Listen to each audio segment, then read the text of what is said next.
In the heart of the African wilderness, where the sun burns mercilessly and the rains can turn solid ground into a deadly trap, one tiny life was hanging by a thread.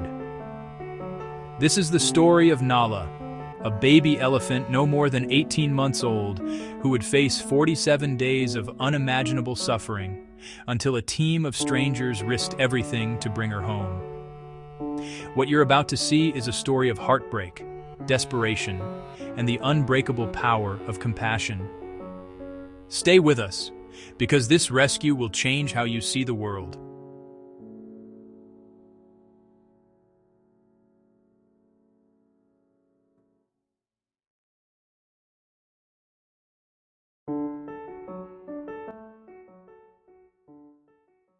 The monsoon season arrived with a fury nobody could have predicted. For weeks, the skies had wept, turning the sun-baked plains into a treacherous, waterlogged landscape. It was during these heaviest rains in living memory that the tragedy began. Nala's herd, guided by ancient instincts, was on the move, searching for higher, safer ground. But as they crossed a vast, flooded valley, the very earth beneath them, saturated and unstable, became a trap. The ground gave way without warning. In a heart-stopping instant, the thick, viscous mud swallowed Nala's small body up to her shoulders.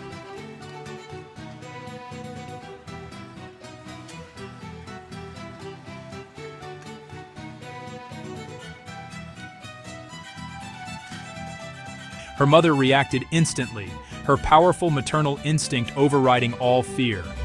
She tried desperately to pull her free, wrapping her own trunk around Nala's, a lifeline in the chaos.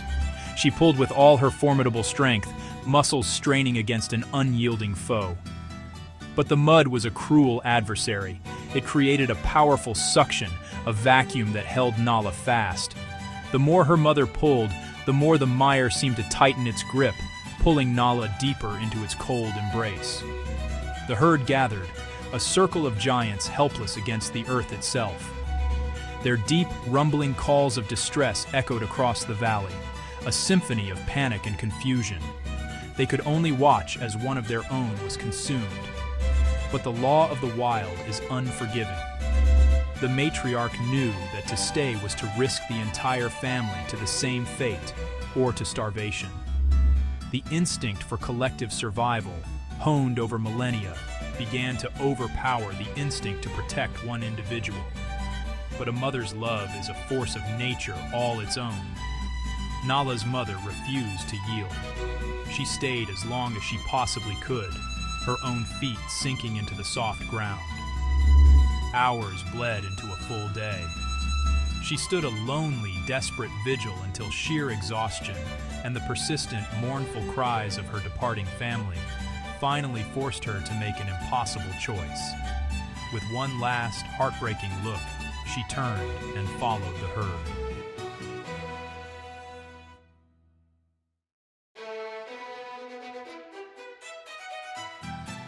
She was utterly alone. Imagine the sound. A baby's desperate, piercing trumpet echoing across the vast, empty plain. A call for the one who could no longer answer. A sound of pure terror and abandonment, swallowed by the immense silence of the wild. Day after day, against all odds, Nala fought. Trapped and terrified, she summoned an incredible will to live. She used what little strength she had to keep her trunk above the mud, a tiny periscope to the world, her only connection to the air she needed to breathe. But survival was a constant battle. The relentless sun scorched her exposed skin. Swarms of insects tormented her, drawn to her open wounds, and a deep, gnawing hunger began to consume her from within. Hope is a fragile thing in such a desolate place. By day 15, her desperate calls for help grew weaker, hoarse from thirst and exhaustion. By day 30, they were barely whispers on the wind, a ghost of a sound. Most animals, even ones as mighty as elephants, wouldn't last a week in her situation. Dehydration, starvation, or predators would claim them. But Nala held on. For 47 days, she endured the unendurable. It was a miracle of will, a testament to the sheer power of the life force within her, and perhaps a quiet, stubborn hope that no one else could hear. In this unforgiving landscape, hope often flies on small wings. Enter Dr. Amina Okoro and her wildlife rescue team, a small but fiercely dedicated group of rangers and veterinarians. Their mission is a constant battle against time, patrolling thousands of square kilometers of remote wilderness. They are the guardians of this land, a thin line of defense against poaching and the harsh realities of nature itself. Every flight is a search for signs of trouble, every day a test of their resolve. On day 47, during a routine anti-poaching flight, a veteran pilot, his eyes trained by years of scanning this terrain, spotted something that didn't belong. It wasn't the telltale sign of a poacher's camp, but something far more subtle, a faint, almost imperceptible flicker of movement in what looked like solid, sun-baked ground. A trick of the heat haze, perhaps? He banked the plane hard, circling back for a lower pass. The flicker was still there. Something was alive down there.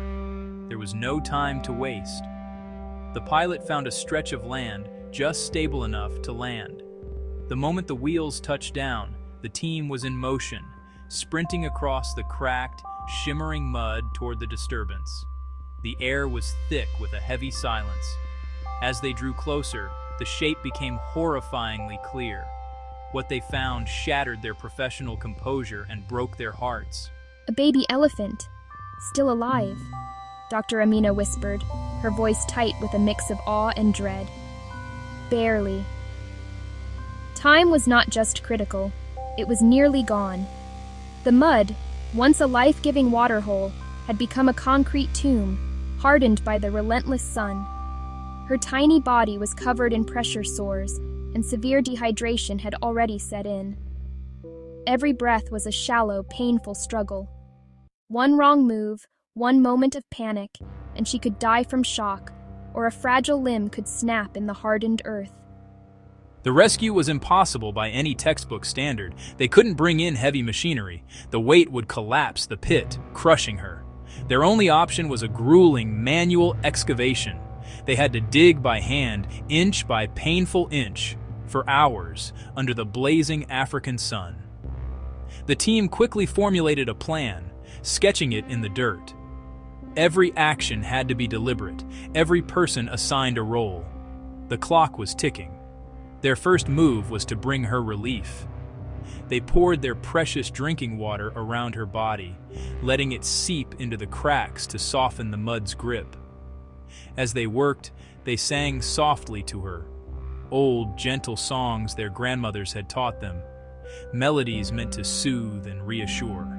Nala, too weak to even trumpet in fear, simply watched them with those huge, ancient, and surprisingly trusting eyes. At 4:17 p.m. on the 47th day, after nearly 7 straight hours of digging, pouring, and praying, the final straps were secured. With a coordinated effort, they gave the final, gentle pull. The mud released its prisoner with a sickening crack. They had freed her. The moment her legs touched solid ground, a wave of triumphant cheers erupted from the exhausted team. But their joy was cut short. Nala, free but utterly spent, was silent. She took one wobbly step, then collapsed in a heap.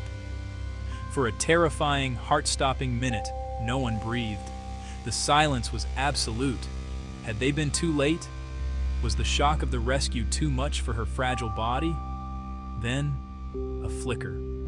Her trunk moved, weakly, searching, reaching. The team sprang back into action, their cheers replaced by focused whispers. They carefully erected a makeshift shade to shield her from the sun. Dr. Amina prepared an IV drip with vital nutrients and electrolytes.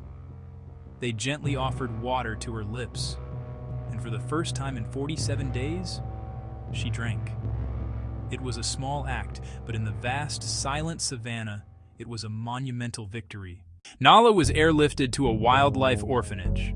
The first weeks were touch and go. She refused food, she mourned, but slowly, Love worked its magic. Volunteer keepers stayed by her side day and night. A gentle older elephant named Mara, herself a survivor, became her surrogate mother. Month by month, Nala healed.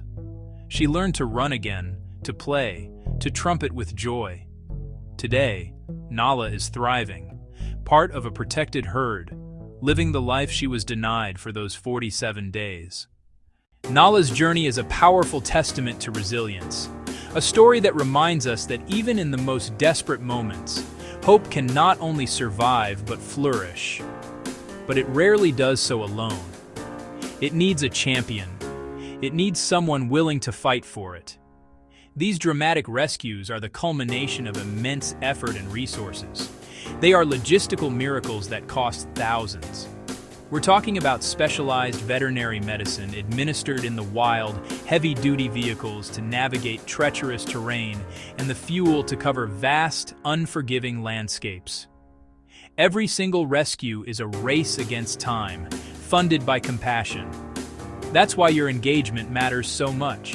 Every dollar, every shared video, every act of kindness directly empowers teams like Dr. Amina's, keeping them in the field where they are needed most. If this story moved you, please take a moment to act. Comment Nala Strong below to help this story reach more people. Subscribe to join our community and witness more incredible wildlife rescues. And if you can, consider supporting the real-world organizations doing this vital work every single day.